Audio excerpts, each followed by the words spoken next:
Hey there, and welcome to another episode of the Home Tech Podcast. Jason Griffin here. Happy to have you with us for this, I guess what we could call a Thanksgiving special.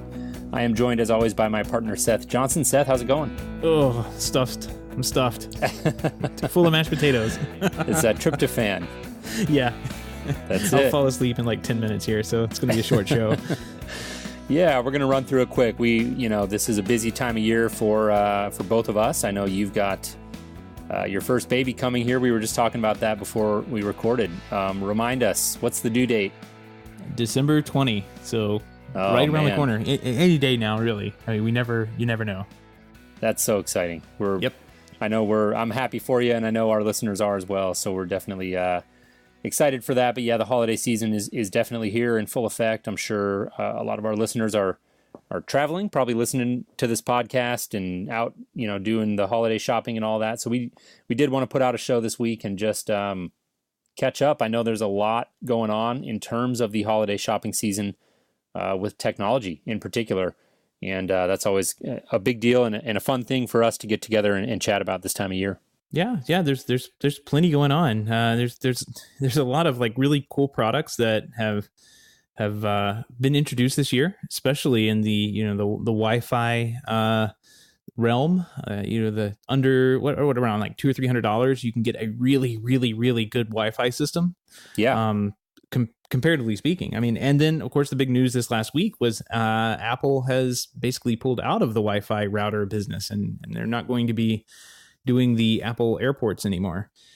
That's right. I'm glad you brought that up because I had actually almost forgotten about that. And man, that strikes me as a really big deal. I have to admit, I have been traveling and I haven't had time to dive in and really read any analysis about that or try to figure out, what Apple's motivations are. But man, Apple Airport has been a mainstay in the consumer Wi-Fi space for years and years and years. So I have to say I was really surprised to hear that.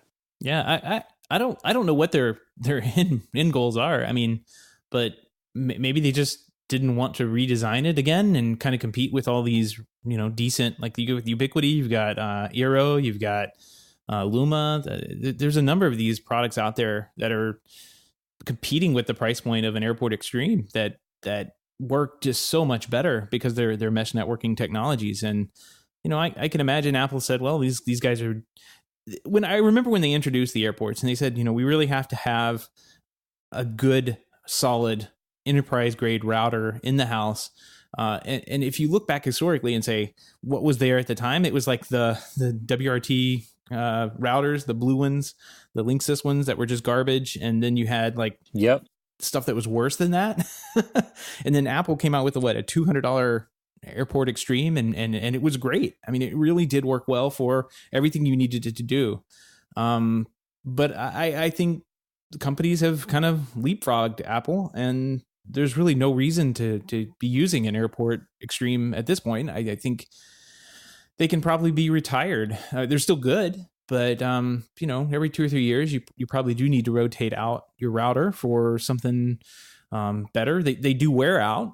Routers are just little tiny computers that are on all day taking hits from electricity. Right. I mean, they wear out. You don't think they would. They're dedicated appliances, but they definitely wear out and will stop working, or some little tiny part of it will stop working, and you suffer because of that. You may not even know you're suffering from that. You may get a little choppy video, or like we're having Skype problems, Yep. I probably need to rotate out the airport in my house.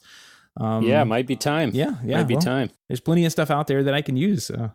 Yeah. Well, I was just going to say, I know you got a Ubiquiti Amplify unit. We had gentlemen on from Ubiquiti a number of months ago, and they sent a unit out your way to kick the tires on. Do you have that up and running? How's it going? I do. It's going actually really well. I'm really impressed with the product, and I'm hoping to have a video review of it out. It's the HD one, which I don't think is available just yet. They've got a couple of different models, it looks like. So the Amplify is just the little router box thing with the screen on it, which I thought was kind of hokey, but the screen is actually pretty cool. and then they have an LR version, which is $299, and that's the mesh networking one that would kind of compete with the Eero and the other Luma products that are out there. That one I did not get. They actually sent me the HD version, so this thing supposedly covers up to 20,000 square feet.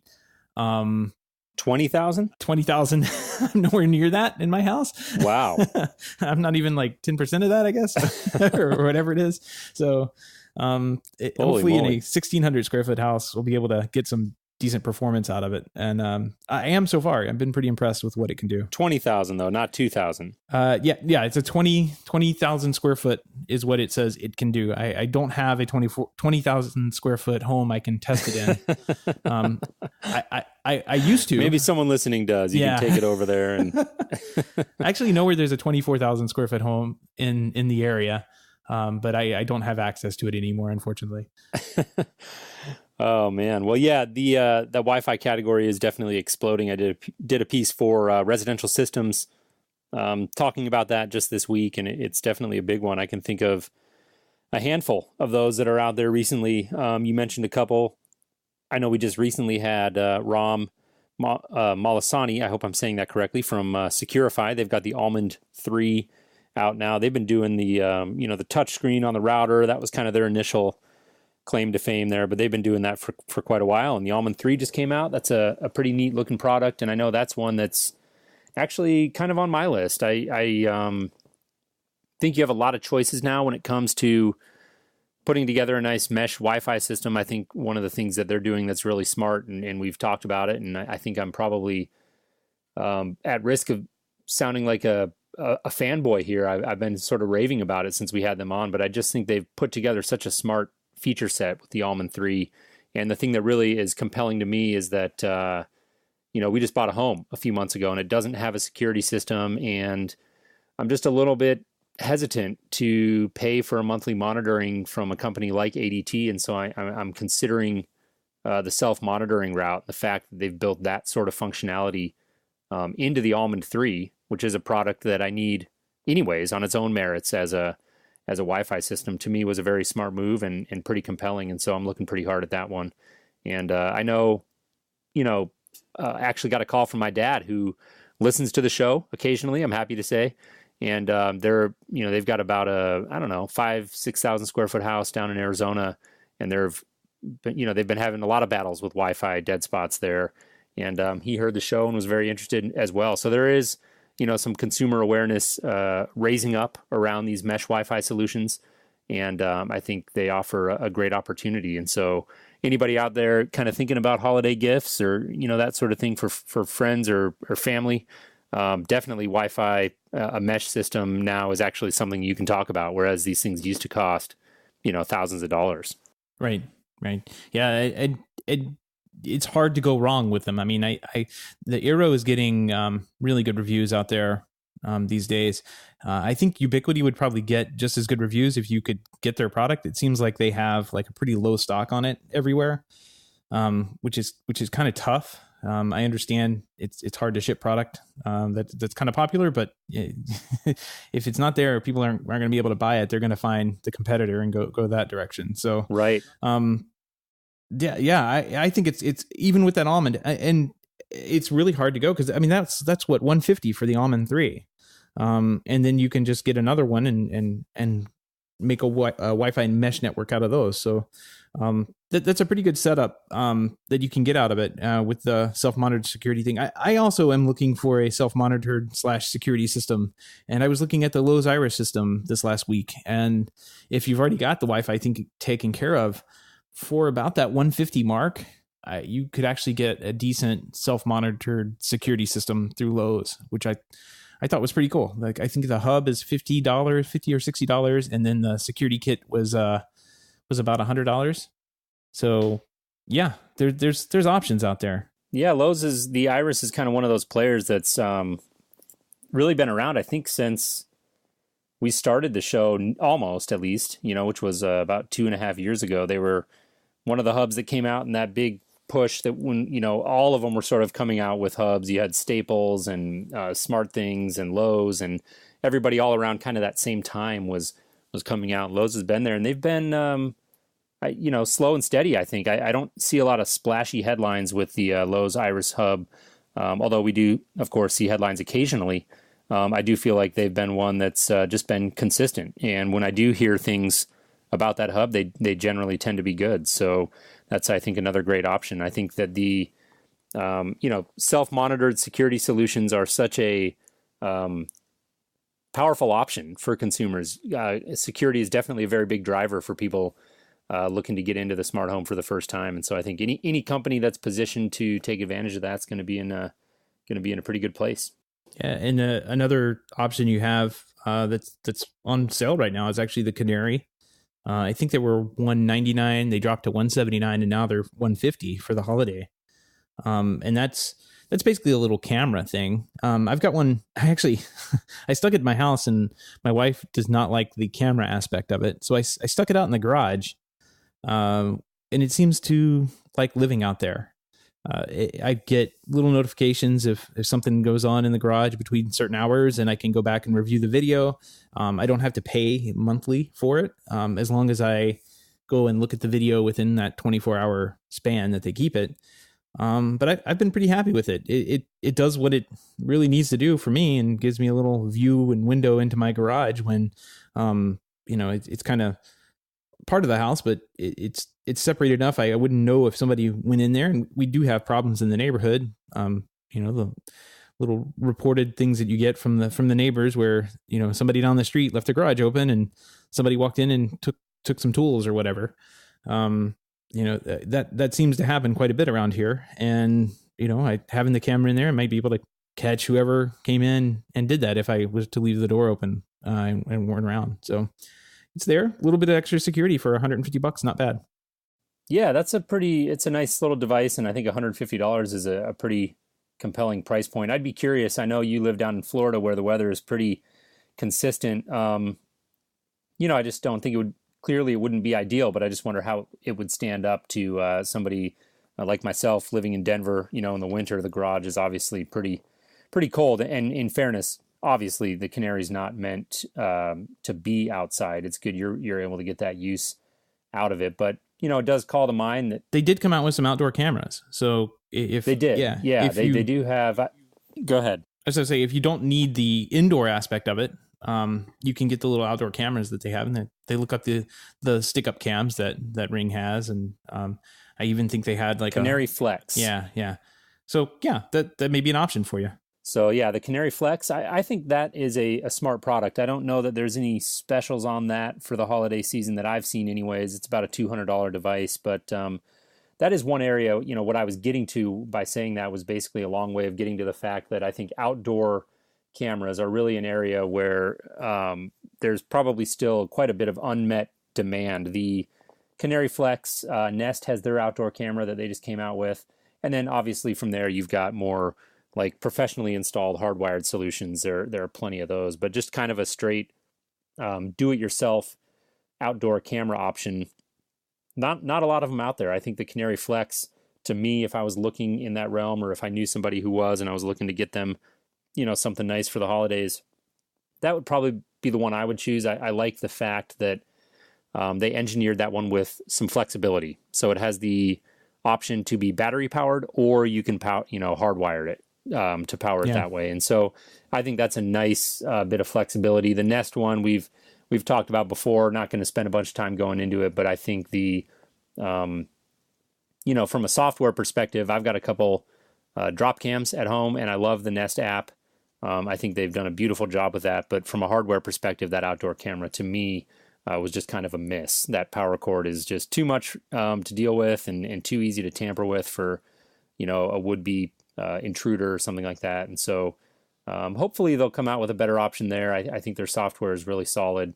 And right now, I think Canary Flex would probably be, if anyone emailed me and said, hey, I need an outdoor camera, that would be the one that I would point them to. Yeah, it goes down to 14 degrees. So I don't know if that's too low or, I mean, that I think if that happened here. Is that the Flex? The Flex, yeah. I think that if that happened here, we would die. It would be the apocalypse. Yeah, it would be over. Yeah, 14 degrees, that should do it in Colorado. I think maybe out in, Minnesota or something like that, that might be an issue. But thankfully, we don't get quite that cold here.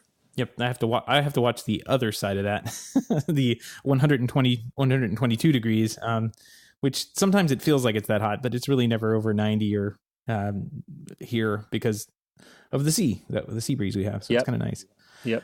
Speaking of outdoor cameras, you got Ring, which also has outdoor cameras, but also has the doorbell, and they're $50 off. You can find them for this Black Friday, so not too bad. Yeah, I love the Ring in concept. Again, it's one we've talked about before that I've always been a little hesitant to spec from a professional perspective, just because we do have to warranty everything that we sell. And, these things are Wi-Fi devices on the outside of a building, often mounted to brick or stone. And that just has led us to see some reliability issues when it comes to the video streaming aspect of it. But I'm really excited for the Ring Elite, which we talked about on our CDO wrap-up episode. They told us at the time they're looking to ship that in early 2017, so I'll be really excited for that. Hope to get one of those in and kick the tires on it, because for us just to have that sort of video doorbell functionality, consumers are asking for that constantly. And if we have a good option that we can hardwire, put it on the Ethernet, keep it inexpensive and simple, purpose-built, that's a great option. But yeah, so for their holiday special, for their Black Friday special, they've got $50 off the Ring and the Ring Pro. You can go to their website, and it says use a promo code GIVERING, all one word on that one. So that's a good Black Friday special. I know that's a hugely popular device. We get questions about it all the time from our customers.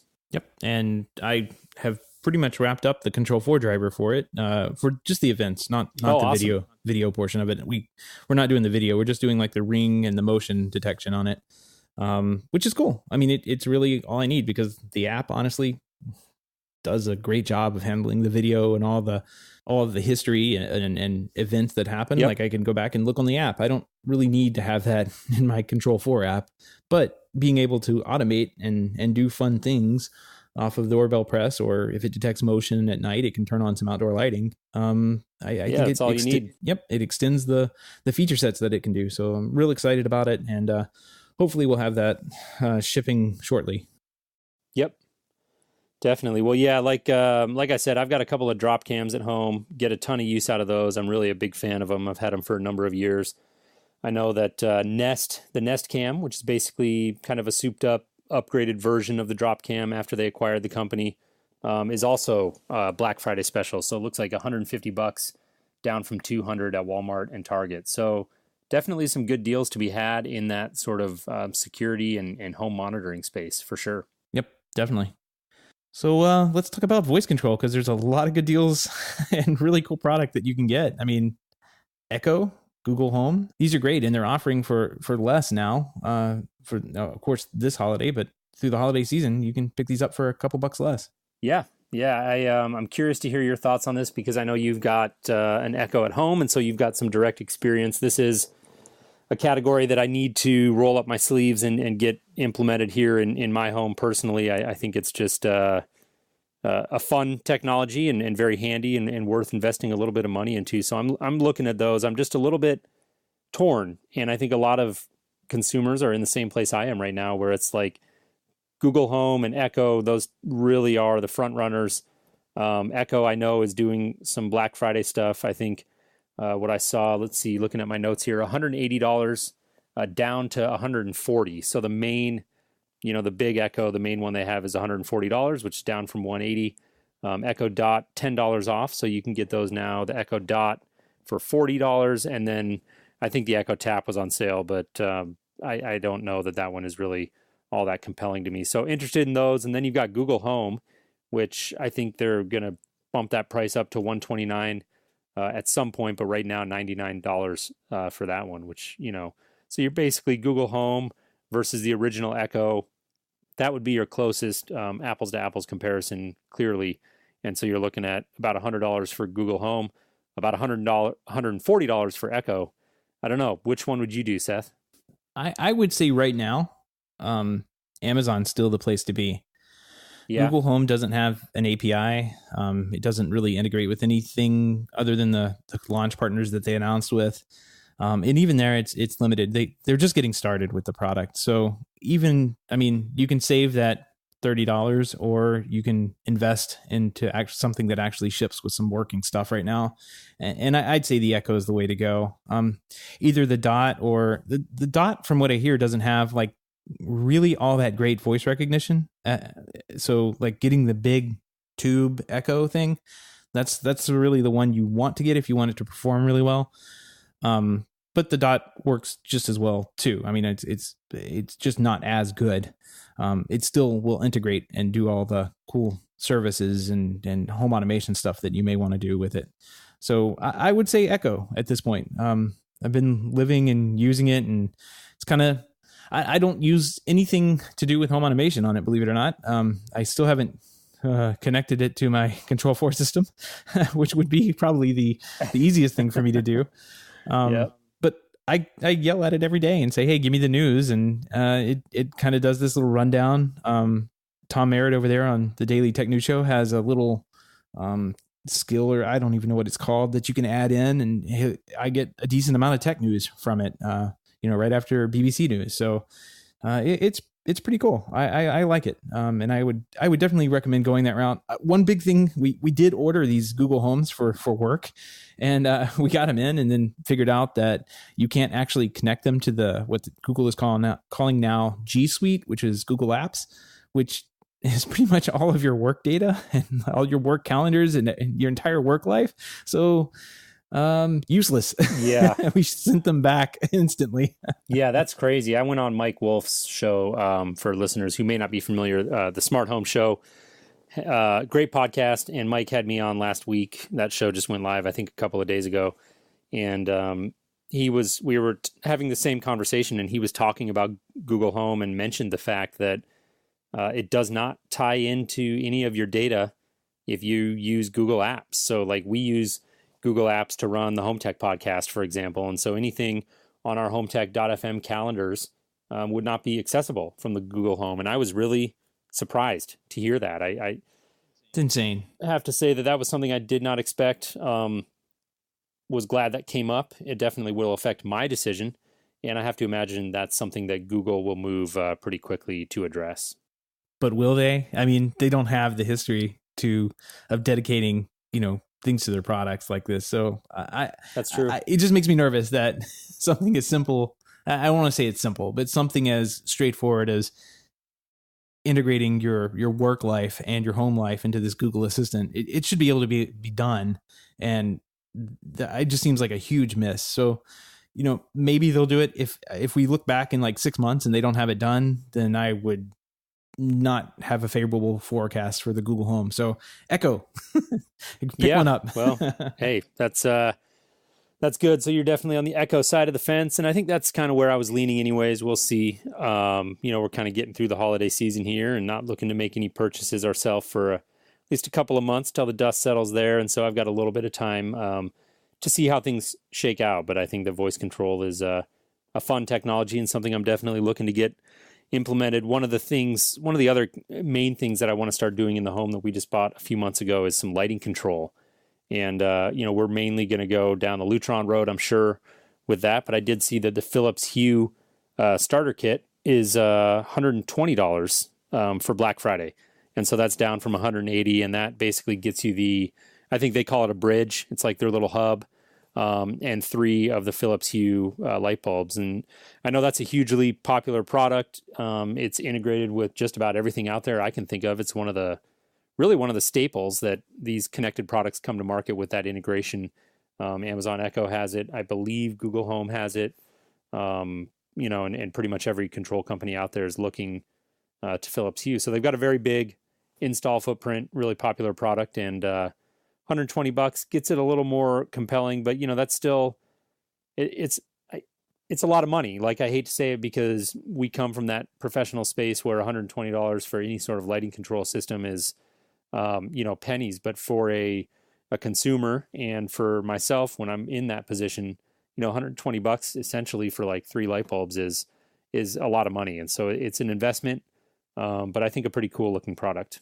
Yeah. So are you looking at Caseta, I guess? Is that what you're looking at for Yeah, Lutron? most likely. Yeah. Most likely. When we go down that road, we'll probably look at Caseta. I think my house is probably small enough that that'll work. I know there are some range limitations and device There counts and really stuff. aren't. I mean, it's pretty solid. From we put it in some pretty large homes at the last job I was at, and the range limits, Well, I think they just put on there to kind of cover themselves. But yeah, we put them in some pretty large, townhomes or homes in general. Didn't have any problems with. The only issue that we would have would be like Pico talking back to the hub. If the hub was put inside the rack, in the worst possible Faraday cage location possible. Yep. That was a problem. But otherwise, that Clear Connect stuff is pretty solid. Good to know. Yeah, I love lighting control. It's probably my favorite category that we sell at our business. I think lighting control and shades are just really, not only are they cool and, a fun thing to have in your home, but I just think they add, real tangible value, very functional, very usable. And so lighting control, definitely something that we're looking to do. It'll just be just a question of time. It's busy around the Griffing house right now, but yeah, I love it. It's a great category, and I think ties right in with voice control. Philips Hue is a fun product. I don't know that I see it as functional as Lutron. It seems to be more of an entertainment thing. I know a buddy of mine named Nolan, who occasionally listens to the show, who I worked with out in Los Angeles, sent me a really cool video of his place. He's done a ton with the Philips Hue. He's kind of an artistic guy, and he has it integrated with Echo at his home, and so sent me a video of all the control that he was doing and different colored lights coming on all over his living room. And it was pretty neat, I have to say. But just from a day-to-day functionality standpoint, something like a Caseta, much more appealing to me. Right. Yeah, that's kind of how I've always felt about Philips Hue. Is kind of like a toy, really. I know you can do some pretty fancy stuff with it. But like you said, at those price points, what was $180 down to $120 for 3 light bulbs, it's tough to, because sometimes your switch may have more than 3 light bulbs, right? It may have like 4 in the ceiling or something. Right. That gets really expensive really, really quickly. So, as opposed to, what is a $90 or $100 switch from Caseta, versus $30 or $40 for a light bulb, that's tough. Right, that's real tough. Right.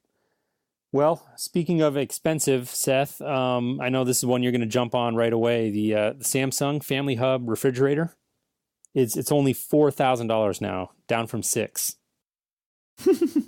Is this the one that somebody had somehow taken a picture of with porn on it inside of the Home Depot? I never saw that. Did that really happen? Oh my gosh, yes. That's funny. Yes, it actually happened, and somebody took a picture of it and posted it online. I'll have to go back and find it. Yeah, it's the big refrigerator with the touchscreen in it. I see they're having a $2,000 sale on that, which is pretty significant. Actually, that's such a big decrease in price. It actually kind of makes me wonder if this is not selling as well as they had hoped it would. There is so much markup in white goods. There's so much money to be had there. So it probably is fine. They're probably still making money at that price point, and then they'll probably roll out a new model that'll be $6,000. I mean, these refrigerators are just ridiculously priced, and a $2,000-$3,000 premium for a refrigerator with a TV in it. I don't understand. Even at $4,000, I still don't understand it. But if you can do that and you want to do that and have porn on your refrigerator, it's all you. Yeah, I looked at one of those at Home Depot the other day, and it had this. I was just like poking around on the touchscreen to try and figure out, like, is this, would this really be useful? And it had this feature where you could just push a button on this really large touchscreen, and it would flip to a camera that was inside the refrigerator. And don't have to open the door. I was just like, I pushed it, and it took like, a solid, it was probably only a second, but it felt like 5 or 10 at that point, because you're just thinking in your mind, you're like, why don't I just like open the door? I just don't. And so I don't know. It was kind of goofy. I'm not totally sold on that one, but hey, if you're if you see the value in it, then now's the time, because $2,000 is a pretty big discount. Yep. Go pick one up. Let us know how Yeah, you like it. please do. Exactly. That rolls right into kind of the smart things conversation. I know we chatted about smart things. Gosh, it's hard to believe, but it would have been a year ago on our last Black Friday special, and it was a product that I had mentioned being interested in, or maybe one that people would want to look at as a sort of a stocking stuffer for the smart home enthusiast. And at the time, we got some feedback that, maybe not, maybe it still needs a little bit of work, but it's continued to plug away. And I think like any product, you kind of hear mixed reviews, and they're still very much a player. And they are on sale, I believe, for $50 for the Smart Things Hub, and that's down from $100, and that's on Amazon. So that's a pretty good deal if you're looking to get started in the smart home. They've got a pretty robust ecosystem. Like I said, there's going to be mixed reviews out there. I think you're going to find that with just about anything. And they've got a wide enough install base now that I think that's one of those products you can trust with a relative degree of certainty to be around, 2, 3, 4 years from now, and going to be a player. So $50 to get started. I mean, that's a pretty compelling price point. Yeah, that is really good. I think they're in it for the long haul. They've developed such an ecosystem around this product, and I mean, if you go to their website, they're doing smart home right. I mean, you look at it. There's little packs of different types of devices that you can get for doing different kind of activities, like monitoring security, lighting, and energy, entertainment.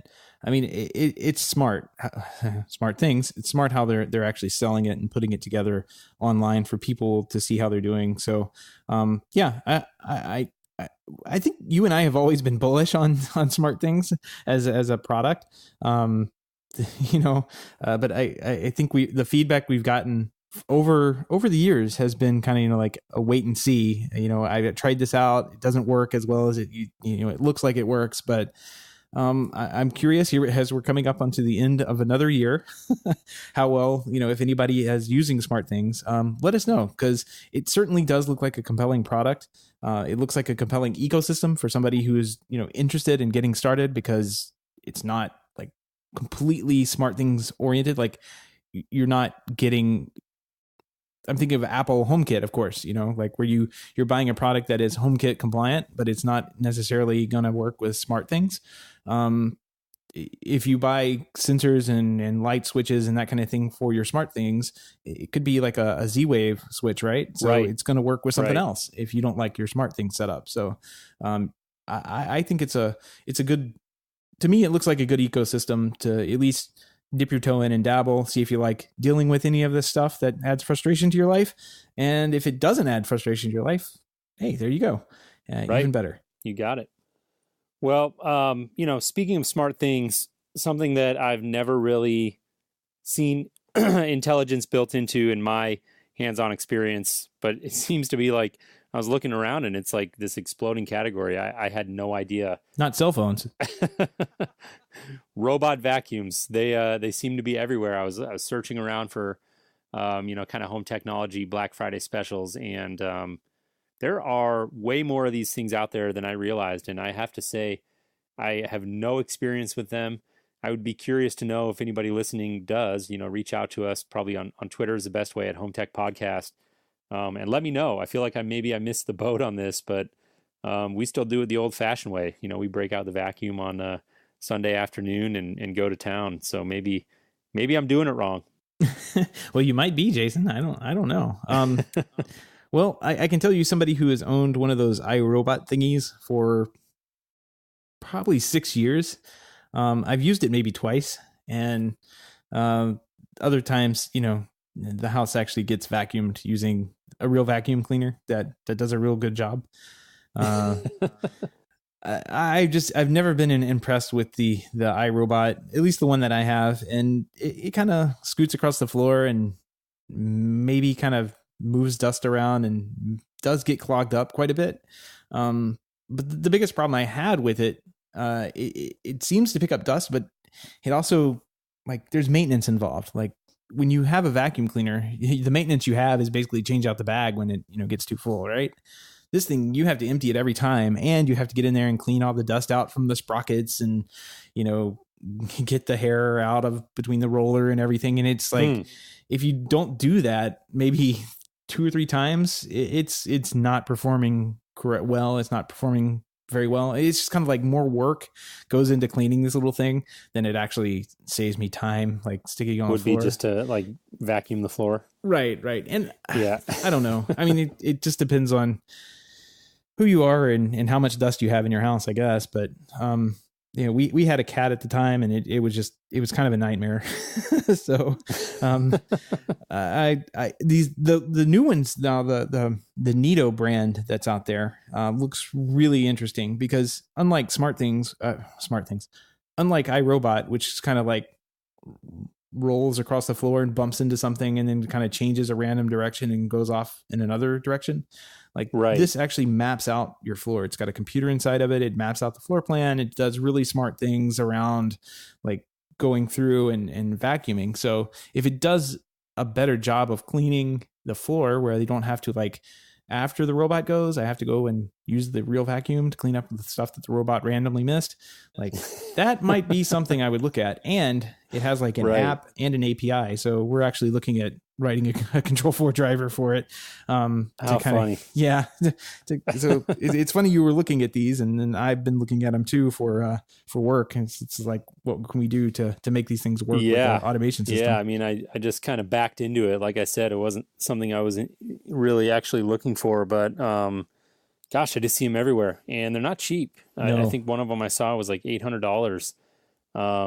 That's pretty expensive. I know that we have a vacuum at home that we love and just bought not too long ago, a Dyson, and gosh, we felt like that was crazy expensive, and I think it was, I don't know, maybe $300 or $400, and so $800 for a vacuum is pretty crazy, and I just was very surprised at seeing a few of these being advertised on these Black Friday sites. And like I said, maybe there's something I'm missing, and maybe there are people out there. The other thing is, I envision my house with 2 very young children, and the amount of, just toys and, rock and plays and all this other stuff that ends up on the floor. And I just can't see how a vacuum would ever deal with that on a day-to-day basis. When we vacuum, everything's got to get picked up and dealt with. And so, maybe we're not their target market necessarily, but there are a lot of young families out there where vacuuming is a pain point. But I just don't see how one of these robotic vacuums would ever help us get around that at this stage of our lives. Yep. Well, I would say I understand, but I'll get back to you in a couple weeks. Soon enough. Right. Well, anyways, let's wrap up here on a couple of AV devices. We've talked a lot about, connected home, security, smart home stuff, but, we can't forget about the audiovisual stuff. And I know TVs are a huge deal on Black Friday. I didn't spend a ton of time digging through these because, quite honestly, I'm not in the market right now.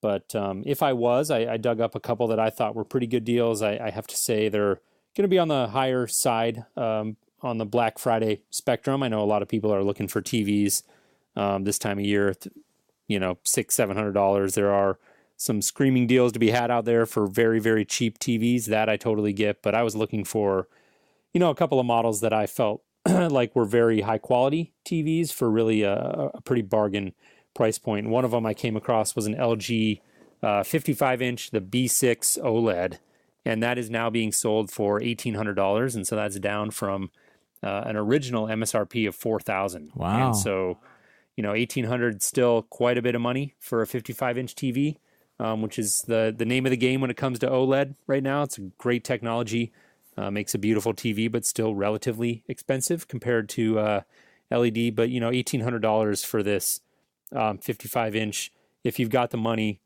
it's got to be, it's going to be one of the best looking TVs on the market. So that's definitely one to take a look at. Yeah, that's awesome. I mean, And we say that like probably what a year or two that $1,500 or $1,800 TV will be $700, and the next year it'll be $500. I just picked up a 4K LG TV for, I think we paid, it's a 55-inch. We paid $500 for it, and we got a $175 gift card. Wow. And I used the gift card to buy a soundbar for it. So done.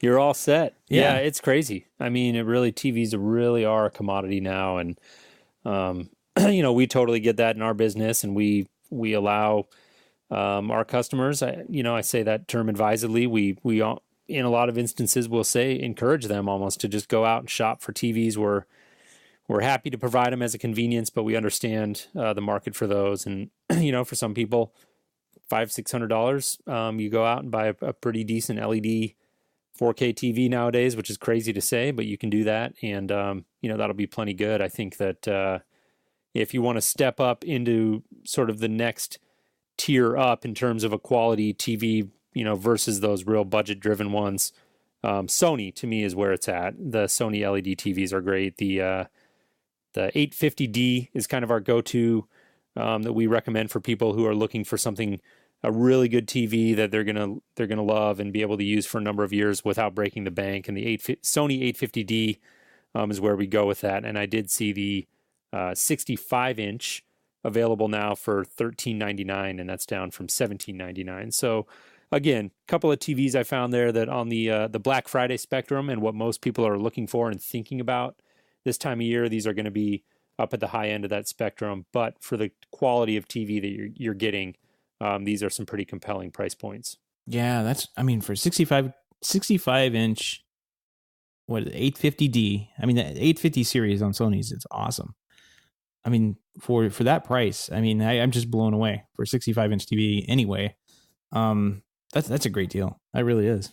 It is. Yeah, the 850 is a solid series. It's got all this, what you would expect, 4K HDR.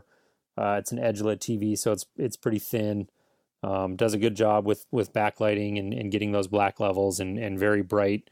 And Sony's just generally known for producing a really good TV. So I think that, that's one that people should definitely be taking a look at. Sony and LG, probably two of my favorite brands. Samsung, of course, is a huge, huge name in TVs as well. And I don't think you can really go wrong with one of those either. Right. Well, my AV picks are actually a little bit different. I'm kind of, I really don't need anything right now. I can tell you that.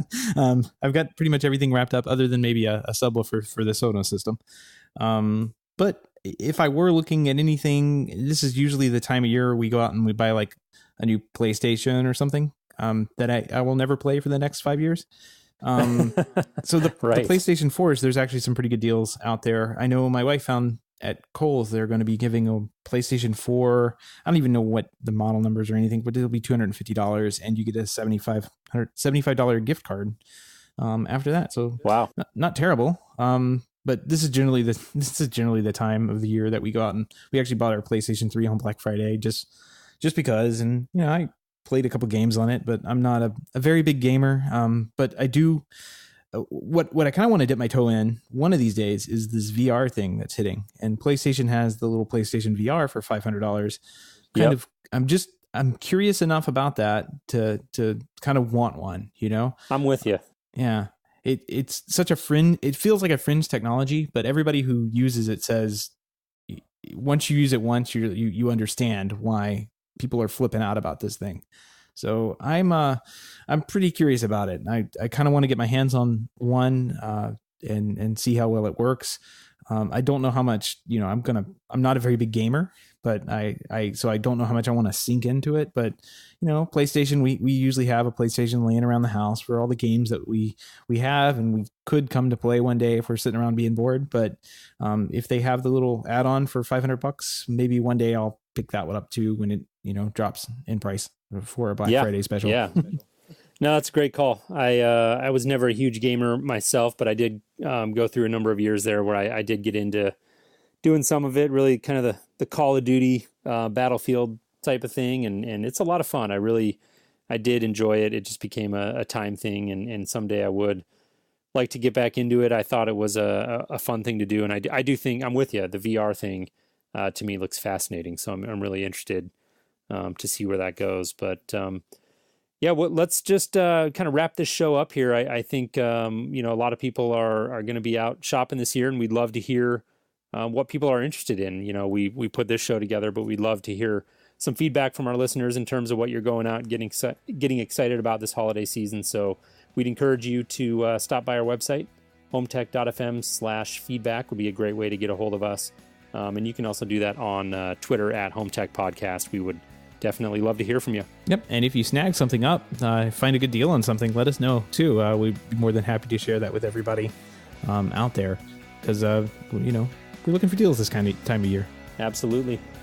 All right, Seth. Well, I will let you go and hope you enjoy the rest of your holiday weekend. And also want to mention here quickly, actually, before we wrap up, Seth and I are going to take next week off to enjoy a little bit of time with our families. And so we will resume our regular scheduled programming after that. But we are going to take 1 week off here just to kind of relax, enjoy a little bit of time around the holiday here with our family.